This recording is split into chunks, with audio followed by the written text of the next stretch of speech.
Slamdown is sponsored by Body Slam and Jam and WWE Smack Talk.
Welcome to another episode Slamdown Live.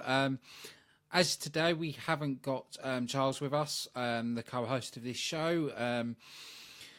Due to his work schedule, he hasn't been able to make today's show, so you have just got me today. So that's the sad part, but we're going to be digging into everything Impact Wrestling. One thing I was going to say, there seems to be a lot of new rosters coming in, but we haven't seen any go out yet. And with the amount they're bringing in, I think there is going to be some outage. I do think Robbie E is a possibility of going. Same with Jesse Goddard, because we just haven't seen them on air. But then again, Impact could get away with having a big roster due to the fact that they have so many partnerships, so they can send talent everywhere. They can even use the World of Sport roster as well. Also, for people that haven't seen it, there is a new video on our YouTube, which is 10 Impact stars that Impact should sign. With me giving my top 10 list. I'm trying to think there's more that I wanted to cover, but I'm just trying to think of everything that I needed to cover. One thing I will say is I don't think it's been the best Impact show, not as good as the last couple of shows. When I dig into it, I will let you know what I thought was the letdown of the show. The one thing that's got me worried is we haven't seen any Impact stars come in. Impact stars, X Division stars come in. We've seen a lot of tag team divisions, a lot of guys that could go for either the Impact Grand Championship or the main title. But we haven't seen anybody come in that would fit the X Division mould. Yes, there is that tag team that which could go into the X Division, but I think they'll just probably start a tag team. So, has Impact in negotiations with stars that are going to come in, or are they going to bring stars from other promotions that can fit into the X Division? That's my only worry. I do think the X Division needs new talent. I think they need to expand on the X Division, and then I'm happy, because we've seen how much they've expanded on the women's division and how much better the women's division is going to be. But like I said, we haven't seen anything with improvements regarding the X Division. So I'm hoping at the next lot of tapings things will change, and hopefully we should see some new people in the X Division. But saying that, with the tag team division, I think it's top notch. I think we could. I don't want to say we've got the best tag team division, but it's up there near the top. You know, you look at the new team with LAX, for example, how dominating they are. You look at Garza Jr. and Laredo Kid, the talents in there in the ring, Reno Scum, you know, good, solid teams. And it's only going to get better. So it is exciting times with Impact, and this time I can be more proud. I can be more proud with what they're doing. I know some people are sceptical with Jeff Jarrett. I know a lot of people are worried about the whole GFW situation, which I'd say not to worry too much on that, because I know he said about them becoming one, but I don't think Impact Wrestling will change their name. I think what's going to happen, we'll probably see the merger of their roster with Impact Wrestling, and we could see some title changes. We could see the Impact Grand Championship dropped and the FGW title coming in to replace that, probably change it to take GFW out and put Impact Wrestling. I could not see them renaming it GFW Impact Wrestling. Can't see that. Can't see them calling it Global Impact Wrestling. You know, they've made the logos, they've made that. I don't think they'll change that anymore. Can't see them doing it. But I can see them maybe moving the titles around. I think the X Division will stay, the tag team titles will stay, and obviously the main title will stay. But a lot of people have said, why haven't they redesigned the titles? Right. They're sorting out the roster. What we're seeing now has been pre-taped. The next lot of taping is April. So we'll find out in April if there's going to be new titles. So it is just being patient and waiting, basically. But like I said, they're on the right footing. They're going in the right direction. So let's get into Impact Wrestling. This was the show that was aired on the 6th of April. I found it kind of weird. They started off the match with Eli Drake taking on Caleb Connolly. Now, the reason I found this weird, there was no introduction, there was no purpose to this match. It was just a random match put together. Now, I don't know if it was just to kick off the show, but I'd have liked to have seen a reason for this match. But then again, the match was good itself. You know, you saw Caleb hitting Drake with a suicide dive and a big body cross. But we did see Tyrus getting involved, distracting Caleb. So then Drake hit him with a suplex, followed by the Celtic cross to win.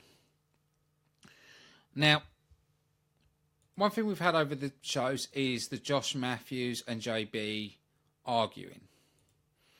We've had that through the whole of the new series, soon as JB was put on the announce team. So we saw Bruce Pritchard come down, because it looked like Bruce Pritchard has just had enough of them two bickering. So he proposes they both pick a team to square off against each other next week. Now, way I would have done this different is we've got a long way till Slammiversary. Why not make it lockdown? Why not bring a pay-per-view in, not next week or the week up, why not bring a pay-per-view in lockdown? You've got the matches lined up. You can do whoever wins the vote takes on Lashley at lockdown. You can have Team JB, Team Josh Matthews in the cage in lethal lockdown. You could have your Andrew Everett taking on Trevor Lee. So you can line it up for a pay-per-view. And this is what I thought would have been a better idea. And then you could have had the winner of the women's number one contender taking on Rosemary. So the platform's there where they could have done a pay-per-view. So this is my only... I don't agree with this being shown next week. And also I think they could have... when we find out the people in it, they could have built it up a bit slowly. I think it was a bit too, right, you two having a team, you're having a match next week, done. When they could have led this to Lethal Lockdown. But that's my just point of view on it. You know, I know some of you will probably disagree with me. I know a lot of people want this over as quick as possible, but I personally believe they could have stretched it down to Lockdown and it would have given it more of a purpose and it would have been more special. That's the way I think they should have gone with it.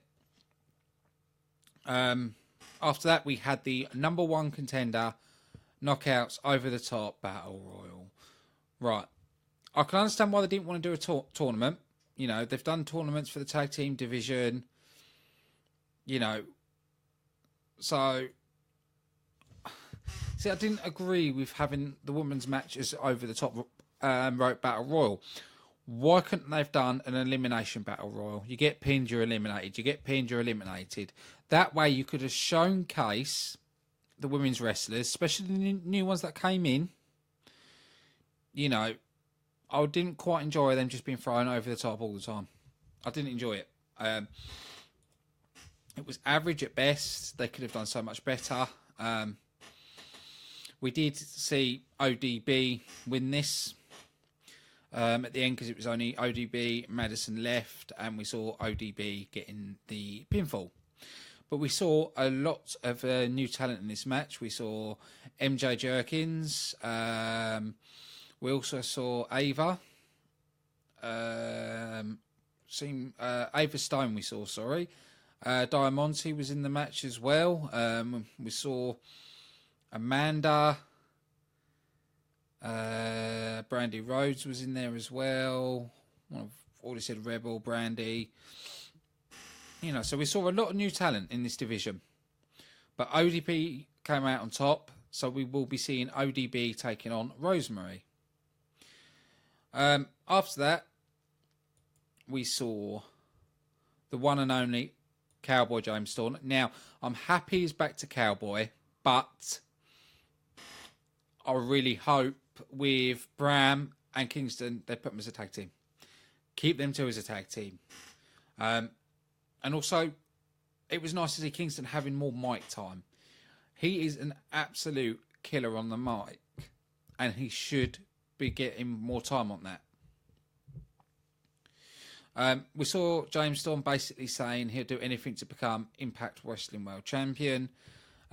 Says to them the original plans were for Kingston and Bram to be tag team champions while he goes to win the world title. We did see Kingston spit in Storm's face, causing Storm to super kick him.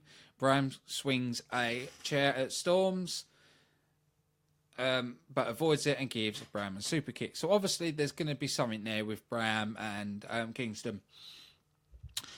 After that, we saw Mackenzie Mitchell, interviewing Everett, saying he would defeat Trevor Lee, and if it wasn't for Gregory Shane Helms interrupting and telling Everett if he wins his triple threat match, he'd be one step closer to get another shot. So we saw Andrew Everett, Marsha Rocket, and Suicide. Now, with the way they've built this, it was a bit too predictable. That was the only problem with this.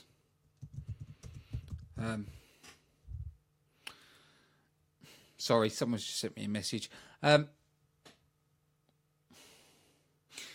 Even though it was predictable, I quite enjoyed it. I quite enjoyed the high impact action. I still think with Rocket, I don't know if he's an X Division caliber, if he should be going higher up.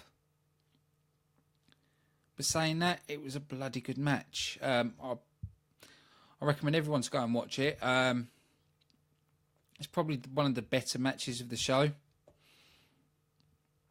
That's about it. We knew Everett's going to win this, going with the storyline. After that, we had Eddie Edwards versus Davey Richards with Angina Love in a last man standing. Now, I didn't know what way this was going to go. You know, we saw Eddie attacking Davey from behind during his entrance. Eddie hits Davey with a suicide dive. They battle among the fans. Eddie attempts a crossbody from the bleachers, but Davey avoids it.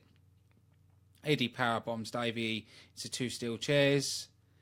Eddie is perched on the top right, but Angelina distracts him, allow Davey to gain the advantage. Davey suplexes Eddie from the top rope onto the pile of steel chairs. The referee counts, but Davey stops him.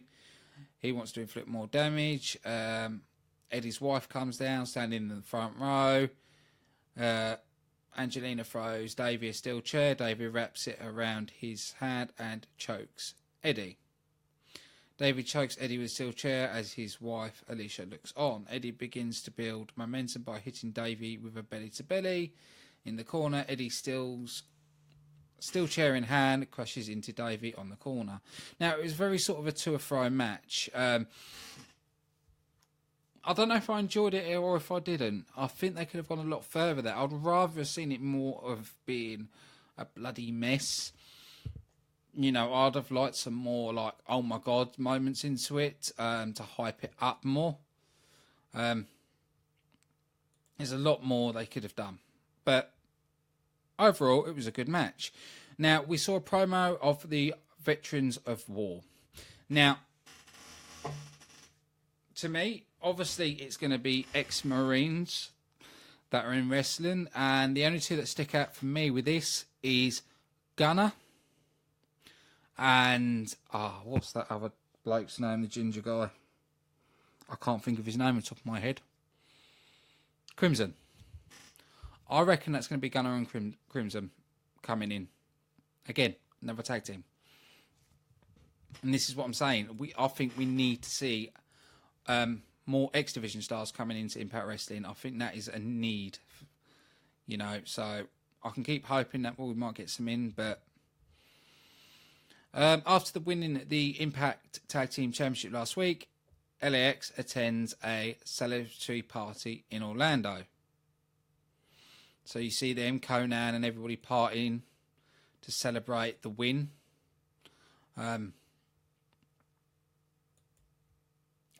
You know, people that haven't seen the tag match see it. It was amazing from last week's show. LAX really stand out to me, and this stable stands out better. I still wish Hernandez was in LAX. Now, I know he won't be tag teaming, but he could have been their guy to go for the main title, because you could have had Homicide going for X Division, Hernandez going for the main title. And then you've got the two as the tag team, and then the main one going for the women's title. And then, you know, you've got Conan in there as the manager. And then that way you could have had LAX dominating Impact. That's the way I would have done it. After that, we saw El Pasatron taking on Joe Bowley, which was basically just a squash match. It was just to give something for Alberto El Patron, because you don't want to ruin your top guy too early. You want to build him up. Obviously, he won that match. We saw Mackenzie interviewing Braxton Sutter and Ali when KM and Sienna interrupted. Things started to get physical, but Karen Jennett breaks it up, announcing a mixed tag team next week. Then we see the video package of Fury Unleashed. Now, what's interesting, Sienna's in these. You know, you see her walking as they're holding the pictures, and then you see that bloke. I already know who I think it is. I'm not going to say because I don't want to ruin it, but from the way it's going, lost my train of thought then. With the way it's going, it's if this guy's coming in, what's happening with KM? Are you going to have this guy, KM and Sienna, work as free to take out Braxton Sutter and Ali?